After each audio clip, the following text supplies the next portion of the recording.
Welcome to the Babies in Business Podcast. Join your hosts, Rachel and Avram Gonzalez, real-life parents and business partners. Each week on Babies in Business, Rachel and Avram create a space for entrepreneurial parents to find their own way.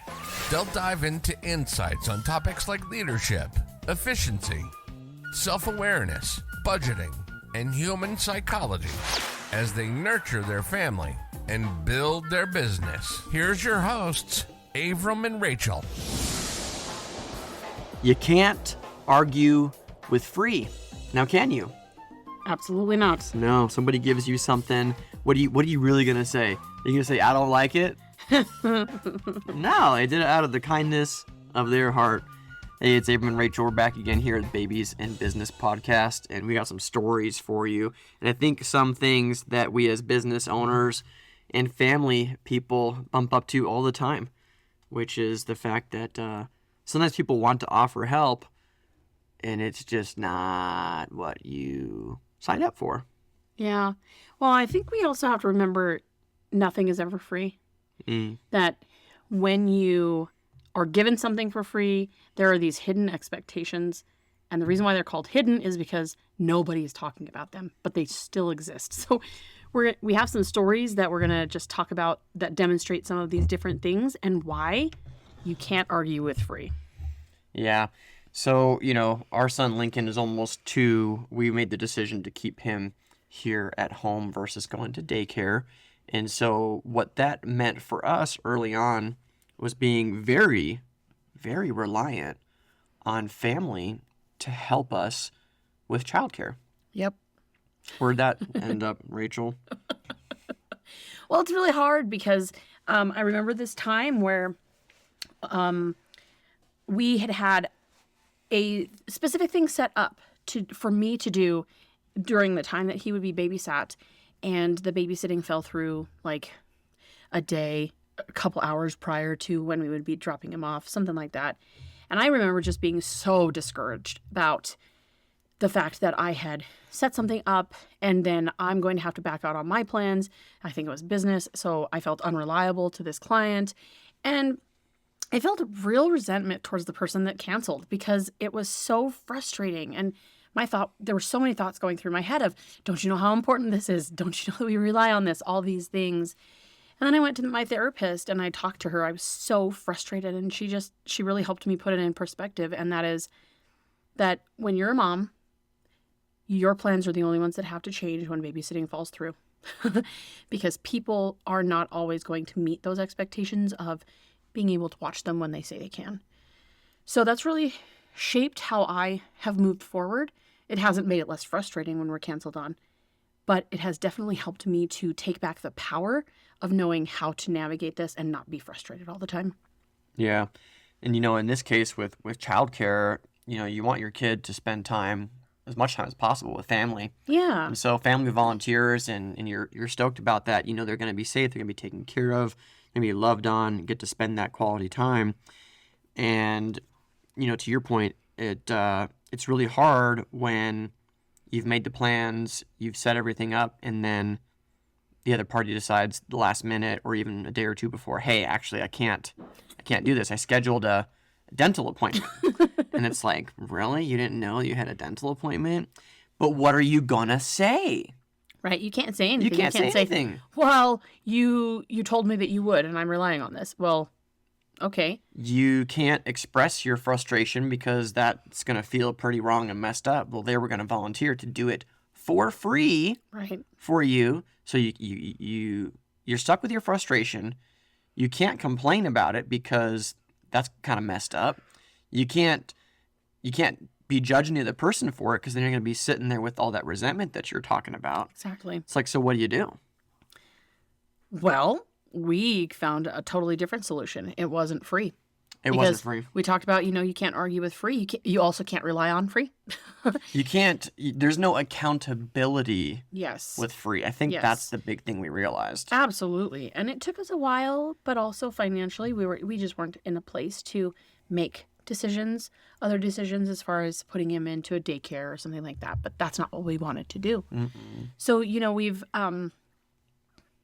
we actually have a nanny, and that's really, really helped us Yeah. because now we rely on it. We know when she's going to show up. We know how long she's going to be here. We know that he's going to be taken care of to our specifications, and that he's going to be safe, and all the things that mattered to us are taken into consideration. So no longer do I have to cancel client meetings or wait until the 2 hours that I get a week come around that I can actually fulfill my role in our business. It feels so good. I'm finally getting caught up on stuff. Mm-hmm. So that's really nice. Well, and because this young lady's being paid to come over and do it, she's present, she's active, she's on top of it. Yeah. You know, I'm sure there's going to come a day where she's going to be having to call in sick. Sure. You know, and that's going to happen, but you know, how often is that really going to happen? Nothing compared to what we were The frequency experiencing that before. because we had babysitting just twice a week before, and now we have it anywhere from 4 to 5 to sometimes 6 on a weekend. That even if she called in 1 day a week, that would be totally different than the one of the two, you know. So that's very different because that was only for anyway. There are just so many different implications about having somebody that you pay and that you can rely on, and then you get the normalcy. Because I think when you're not sure if the babysitting is actually going to happen, for me, I didn't really settle into, hey, this is a work day. I can actually get stuff done. I was waiting for the other shoe to drop. So it was very hard, even when he was being babysat, that maybe they might call and need us to pick him up early or whatever that is. Yeah. So super frustrating. It's very hard. I think that we've experienced some similar things on the business side when we think about, you know, I remember we worked with this client it's a while ago now that they were pretty adamant about having their cousin be the one that would redo the website. Yes. And I remember having the conversation with the owner and saying, look, in my experience, this does not work. That's the short version of what I told him. And he said, well, look, I know it may not be the optimal, but I already said that she was going to be the one that's going to do it. So I'll need you to, you know, hold her hand through it. Keep her accountable. I was like, well, look, I'm not holding hands. But of course, what did I end up doing? I ended up having to pick up the bag for this cousin who couldn't keep timelines. He probably didn't pay her nearly as much as what we would have charged. I'm assuming. Didn't follow instructions. Didn't follow instructions. We're really good at giving specific instructions for stuff like websites. Oh, yeah. And so what happened was, instead of being able to onboard this client in a month or less, I think it dragged out to like 2.5 months or something like that. It was so long, and it delayed so much for us. And it still wasn't to spec. Oh, no, not ever. Right. And so it was, I think there were like 2 different instances where, you know, I had to bring the owner in and say, you got to hold this person's feet to the fire because it's just not working. Well, it's not communication was progressing. bad. And it was too. bad. There was so many different things, but you really can't hold family members accountable to deadlines. Not the same way. She may have gotten paid, but you just don't hold people accountable when they're relatives. You just don't. I think it's a whole big dynamic, right? The family's one thing, friends are another, like these different groups of people. Yes. It's almost like you can count on a stranger or an acquaintance in a bigger way because they don't know you as well. Right. That they're going to hold themselves to a different standard. You know, like I think about people that we've met at the gym. You know, we see each other at the gym, right? We've built a relationship, but we don't, for a lot of them, we don't know each other that well. Correct. Right?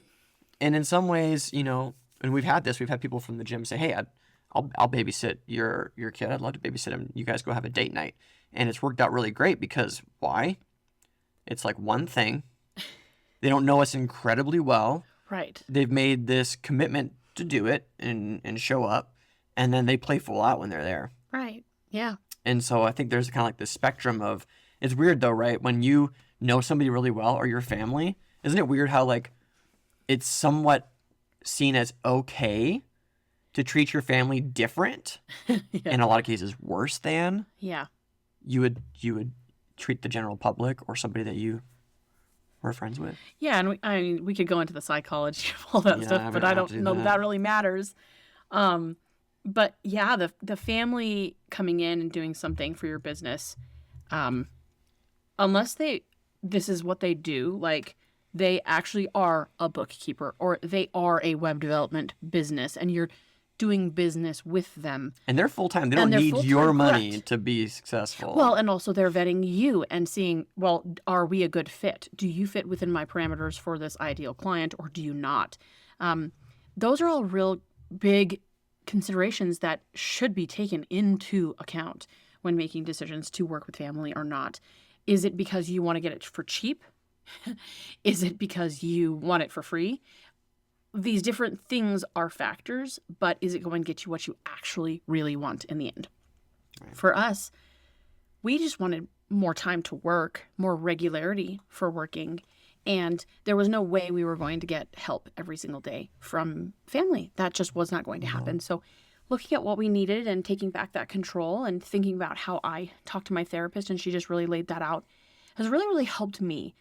And I don't remember where I heard this, but it was talking about, I think it might have been an audiobook or something, that talked about how when you babysit for family members, so I'll babysit for my brother, and I say, oh yeah, no need to pay me. I'd be happy to watch your kid. Absolutely. No problem. So I watch the kid, and then down the road, I need my child to be watched, and I ask my brother, and he's not available. And that happens over and over and over, so he never actually babysits my kid. That then there's resentment because there's this unspoken expectation of if I babysit your kid for free, you eventually will babysit my kid for free. Right, law of reciprocity. Yeah. So that can build resentment. It can do so many things over time, but erode your relationship and have really yucky feelings. So what I was reading or hearing was saying that no matter what it is, it should be a transaction because transactions are done.